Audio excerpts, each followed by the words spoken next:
Sadari kamu itu takut apa.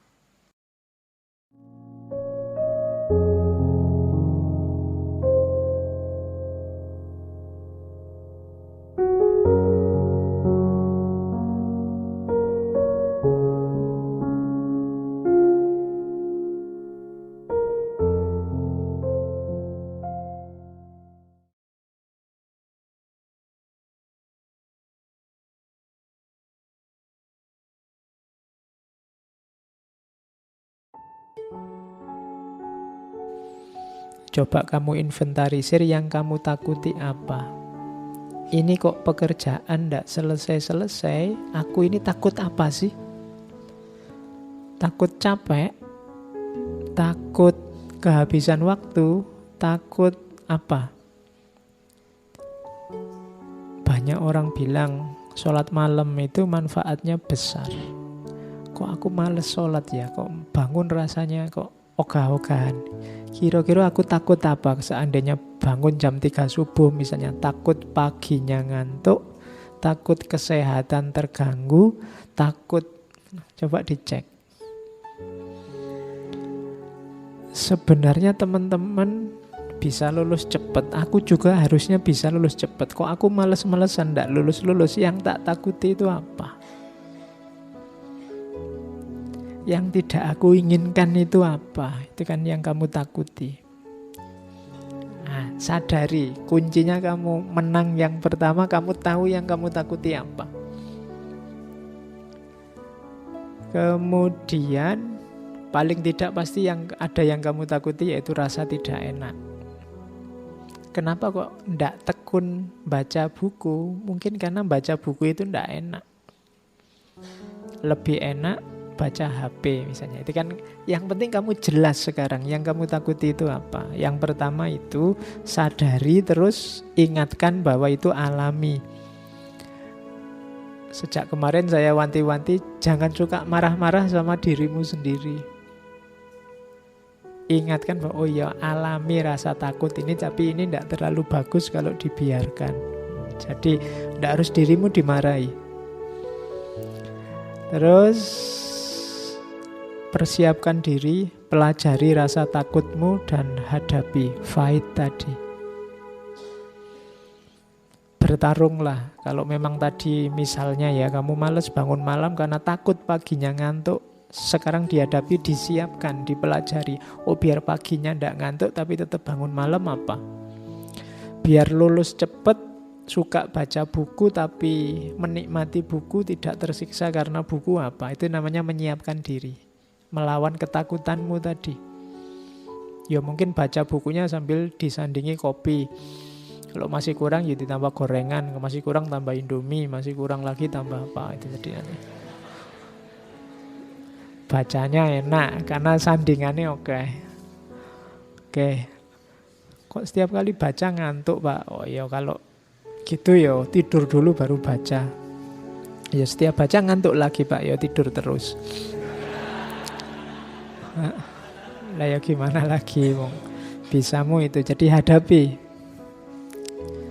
Oke. Ya kalau sudah dihadapi pasti kamu menang. Dan diingat-ingat jangan lakukan segala hal yang tidak alami. Tipuan-tipuan, manipulasi-manipulasi itu tidak alami.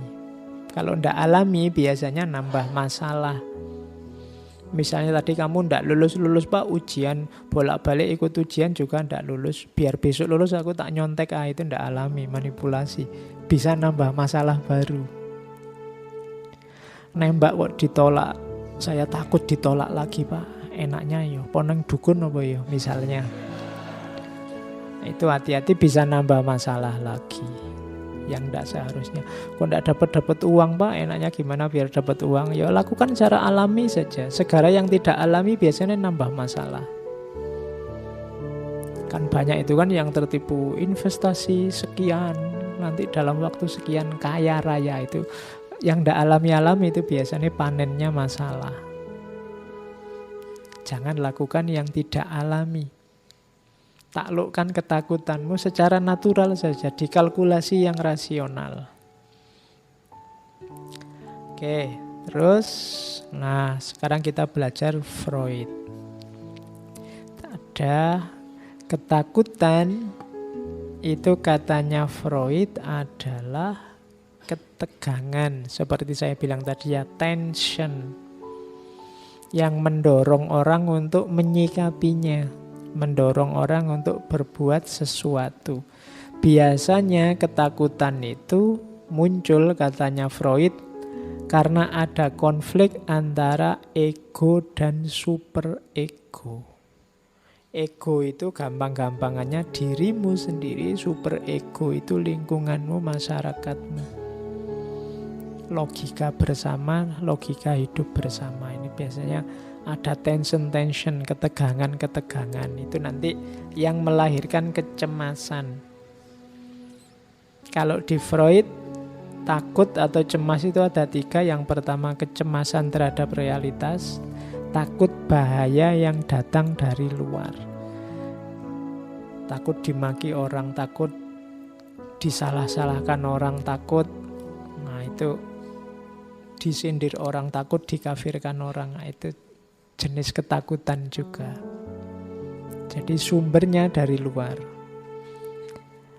Kalau ini normal, yang pertama. Yang kedua namanya neurotik. Kalau neurotik itu takut egonya keluar jalur, melenceng. Jadi takut sesat, takut gila, takut, itu namanya takut tentang dirimu yang kamu khawatirkan. Munculnya ketakutan itu karena mentalmu sendiri. Jadi takut id dan egonya keluar jalur. Bawah sadar nyetir dimensi sadar. Terus keluarnya jelek-jelek. Itu kalau orang disetir oleh bawah sadar, nanti namanya neurotik. Neurosis, kamu tidak sadar sebenarnya yang kamu lakukan itu melenceng. Orang yang takut ini namanya kecemasan neurotik. Ada yang ketiga kecemasan moral. Ini orang yang takut terhadap perilaku moralnya, takut keliru, takut salah, takut tidak beradab, takut tidak berakhlak, takut. Itu namanya kecemasan moral. Jadi yang pertama dari luar diri, yang kedua dan ketiga dari dalam diri kita sendiri, tentang hidup kita sendiri. Itulah sumbernya ketakutan. Takut salah, takut keliru, takut sesat. Kalau yang paling atas itu takut realitas dari luar, baik itu yang mengancam fisikmu maupun yang mengancam batinmu. Yang mengancam fisik itu takut binatang buas, takut ular, takut macan, ini kan biasa. Atau takut disalahkan orang, takut dikucilkan oleh masyarakat, takut yang sejenis itu, takut pada yang dari luar diri. Jadi itu sumbernya rasa takut. Kalau ini berlebihan, nanti takut itu melahirkan namanya defense mechanism. Mekanisme pertahanan diri. Kalau ada orang melakukan ini, itu sebenarnya dia sedang takut. Tapi melakukan sesuatu untuk mengatasi rasa sakit dari takut itu. Yang pertama, defense mekanisme itu represi. Jadi represi itu menyingkirkan ketakutan itu dari kesadaran, dari perasaan, dari pikiran. Jadi kalau ada orang begini, sudahlah lupakan saja, sudahlah nggak usah diingat lagi, sudahlah, itu namanya represi. Ketakutan itu disingkir-singkirkan. Kalau di Freud, jangan salah, ini tidak hilang loh, tapi masuk ke bawah sadarmu. Lupakanlah, cari saja yang lain. Jangan dikira yang kamu lupakan itu hilang. Dia ada di bawah sadar, kadang-kadang munculnya di mimpi, kadang-kadang kalau ada momen apa kamu teringat dia lagi. Kenapa dia tidak hilang? Tidak mungkin bisa hilang. Hanya kamu represi saja. Kamu singkirkan, kamu tekan dia sehingga masuk ke bawah sadar. Oke, masih ingat ini? Ah, dia sudah kulupakan. Loh, dia masih bisa ngomong sudah kulupakan, berarti masih ingat. Ya, jadi cuma direpresi. Nggak mau lagi aku ngomong tentang dia, nggak mau lagi, itu direpresi namanya. Oke, itu defense mechanism yang pertama. Gaya kedua namanya reaction formation. Ini memunculkan perilaku yang berlawanan. Jadi defense mechanism, karena takut dia, misalnya kayak tadi loh, takut ketahuan kalau jatuh cinta, terus gayanya kayak nggak suka, gayanya kayak cuek. Kalau ketemu kayak gini gayanya nggak peduli, tapi nanti diam-diam buka stalking Facebooknya, stalking itunya. Nah, itu reaction formation, menampilkan yang berbeda. Suka enggak? Enggak, ngapain suka yang kayak gitu. Nah, itu sebenarnya defense mechanism. Dianya takut terluka, makanya menampilkan hal yang berbeda. Enak enggak makanan di situ? Ah, enggak, biasa saja. Itu kan biasanya ada yang kamu takuti. Mau ngomong enak nanti dibilang geragas atau dibilang apa. Itu defense mechanism juga. Misalnya, kamu rajin ngaji filsafat. Ah, enggak, ya kadang-kadang saja. Padahal kamu tiap Rebu di sini depan sendiri lagi. Kenapa kamu enggak terus terang bilang itu? Ada yang kamu takuti. Nanti khawatir dianggap, wah santri baru nih ya, misalnya gitu. Jadi kamu tampilkan yang berbeda. Itu sebenarnya defense mechanism. Reaction formation namanya. Jadi orang untuk mengatasi rasa takutnya ditampilkan yang berbeda. Terus yang ketiga ada displacement. Kalau displacement ini menggeser objeknya pada yang lebih lemah atau lebih aman. Ya, contohnya itu tadi yang misalnya kamu menembak, wah kalau tak tembak dia bisa diterima atau enggak, takut ditolak, aku mending yang ini aja sih, lebih kualitasnya lebih rendah sedikit tapi mesti diterima mesti.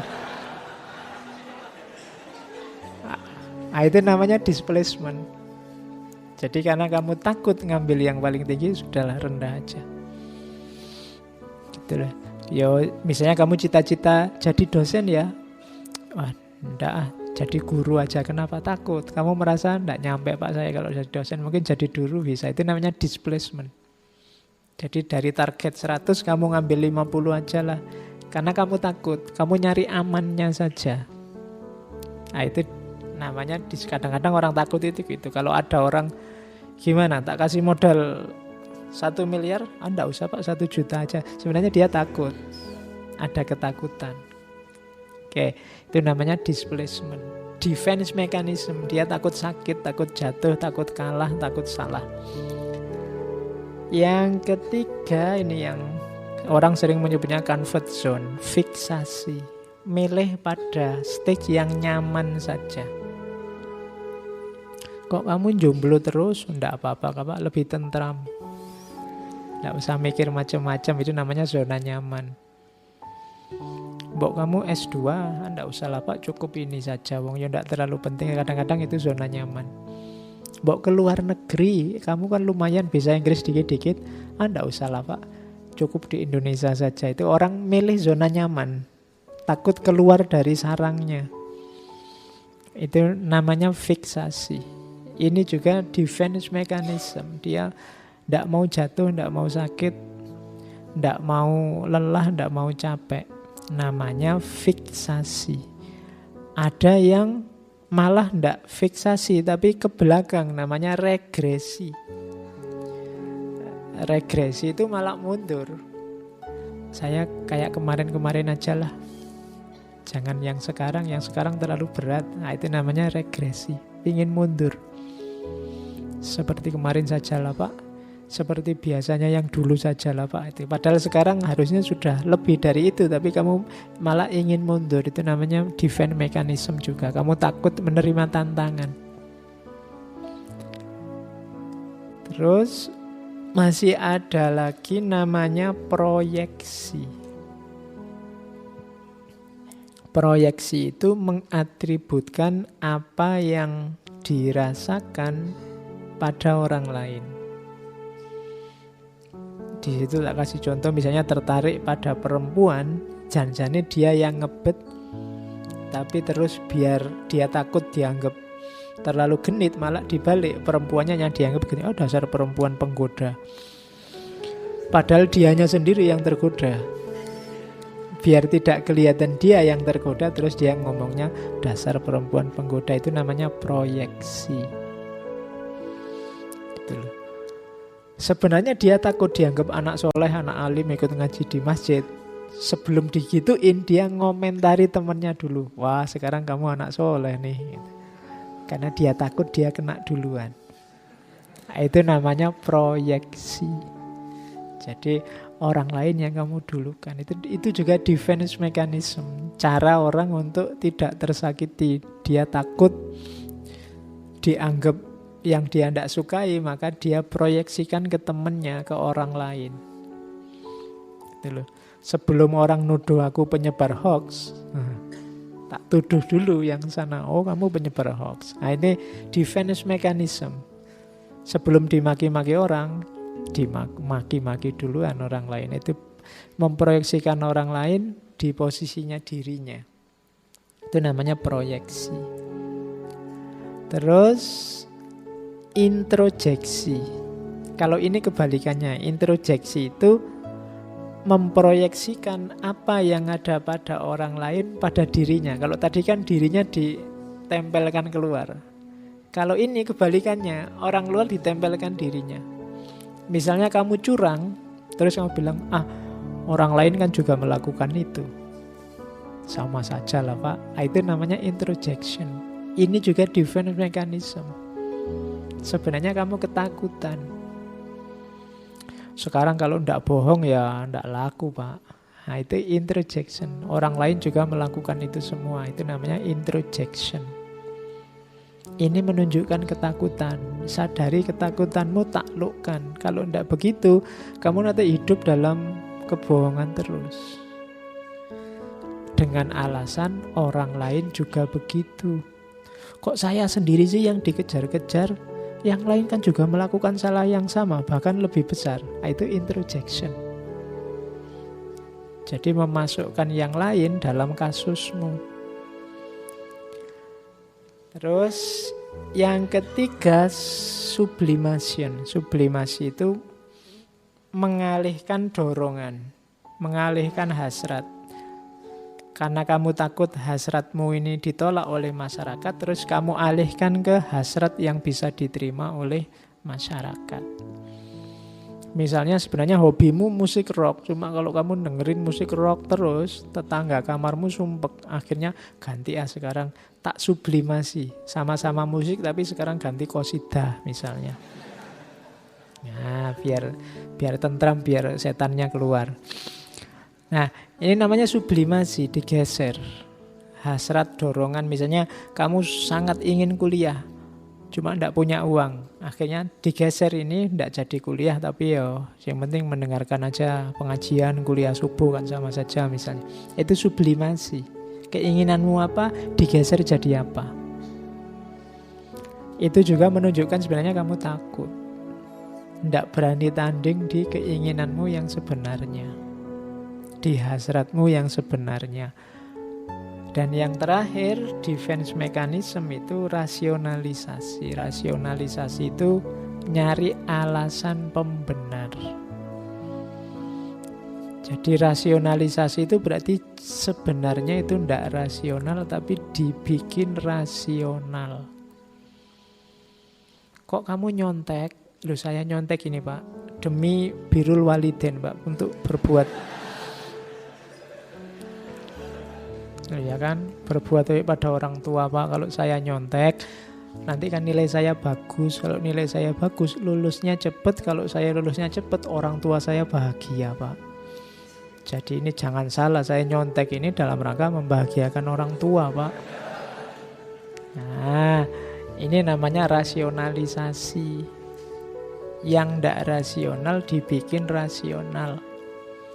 Itu loh. Kok orang lain usil sekali sih? Wong ini yo pacar-pacarku, tak bawa ke hotel kan atas biayaku sendiri. Kita suka sama suka, ndak ada paksaan, rela sama rela. Kalau ada resikonya tak tanggung-tanggung sendiri. Kok yang lain cerewet kenapa? Itu rasionalisasi namanya.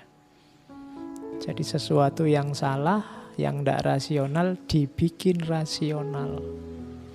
Itu juga defense mechanism. Oh saya enggak ngapa-ngapain kok di kamar itu berdua cuma konsultasi, cuma diskusi, kemudian kan capek terus mandi kan cuma itu aja kok. Orang nuduhnya macam-macam misalnya. Itu rasionalisasi. Loh aku sama pacarku berdua malam-malam di kamar itu kita ngaji bersama, tahajud bersama.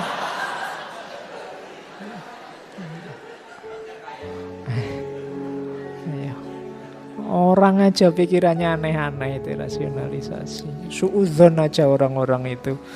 Saya itu ya tahajud kok ya anu segala kan misalnya. Ya tahajudnya sujud terus. Oke. Itu namanya defense mechanism. Jadi cara orang untuk mempertahankan dirinya dari bahaya-bahaya apa yang dia takuti. Nanti kalian perhatikan ya, di sekelilingmu nanti ada banyak sekali gaya-gaya ini. Orang-orang itu sebenarnya dia sedang ketakutan. Ada yang dia takuti terus mempertahankan dirinya. Makanya katanya Freud, sebenarnya manusia itu takut kebebasan. Jadi kehidupan manusia itu dasarnya bebas, tapi manusia itu takut kebebasan. Berarti apa? Hidup manusia itu dasarnya ketakutan.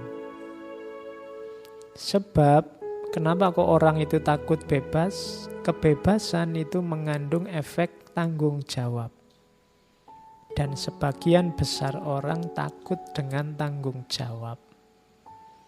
Seneng-seneng ya, tapi tanggung jawab enggak. Bebas boleh, tapi kalau bebas plus tanggung jawab nanti dulu. Itu analisisnya Freud begitu. Jadi kalau bebas itu full, enggak ada tanggung jawabnya, semua orang mau. Yang bikin bebas itu enggak disukai orang, ditakuti orang